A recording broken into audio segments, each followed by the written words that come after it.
Damn, it's actually been a while since I've done a deck review. I've actually skated this deck a lot longer than I normally would skate my skateboards. This is due to a couple of factors. One, me being lazy, and maybe, well, the quality of the deck is actually pretty good. But today, we're going over my review and wear test of the weekend skateboard that I've been skating of late.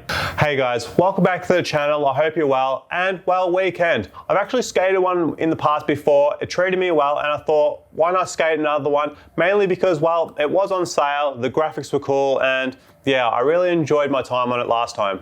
And if you enjoy this comment, it'd be appreciated if you leave a like, maybe drop a couple of comments down below. I always give you a reply and stuff like that. And let's get into the video.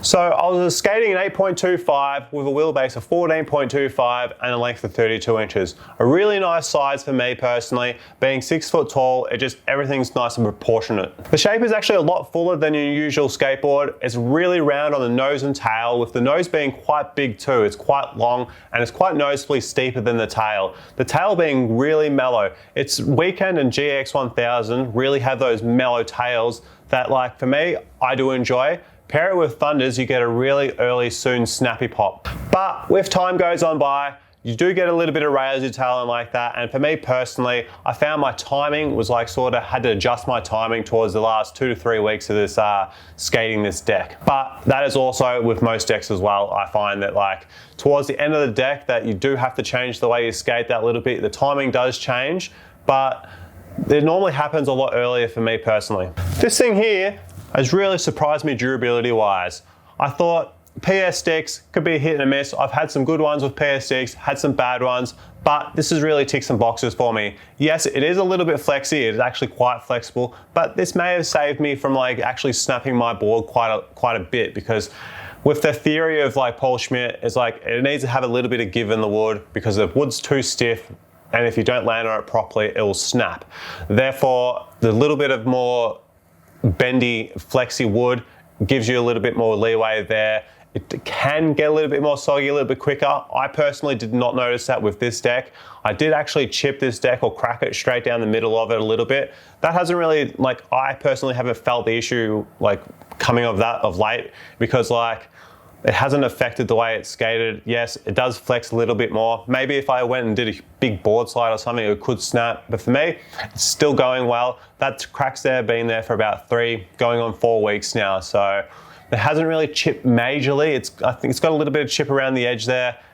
It's nothing to really write home. It's been slammed around. It's been absolutely thrashed around and stuff like that. I slammed it at a million miles an hour into like a little bit of something really thin. Didn't chip or anything, just left there an indent.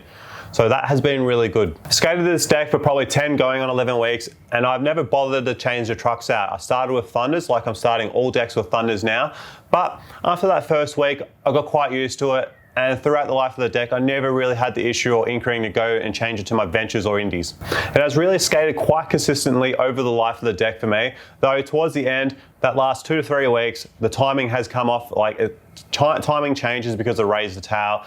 But I found on this deck that actually happened a lot later than usual for me personally. As mentioned, I don't really notice the flex when skating, because yes, this deck flexes. I don't notice it. A lot of people that I skate with like actually notice it and point it out to me, and I'm just like, yeah, it happens. And like, I personally doesn't notice it. It doesn't really affect my skating, and it is just one of those things that is there with the deck, and like with a lot of PS Stix wood.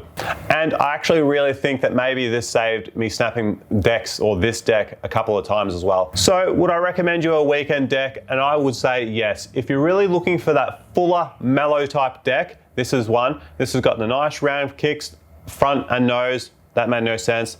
Nose and tail, both round. Tail may be a little bit more stubbier, but it is really mellow, and it's just a nice deck. The graphics are really good, though the price can be a little bit to swallow. They're $140 AUD in Australia, but that's just the way that all decks are going these days. But the good thing with like Weekend and GX1000, because they are pretty much the same shape, they seem to be always on sale in Australia. So I never can, if I ever want to skate one, along with Polar decks too, if I ever want to skate one, I never seem to have an issue with actually finding one on sale. So I'm actually a little bit torn in between what deck I should get next. I actually just picked up some new bearings, so that's really good for my new setup. But deck-wise, I'm in between like Toy Machine, Primitive, and Flip. They're the 3. three ones that I'm sort of thinking about. I do have the flip, it's sitting over here somewhere. I don't know, I really keen to skate toy machine. If any of you guys actually skated any of these decks or have a suggestion, make sure to leave them down in the comments below for me. And until the next video, I hope you guys stay well, keep killing it, and I'll catch you guys in another video soon. Peace.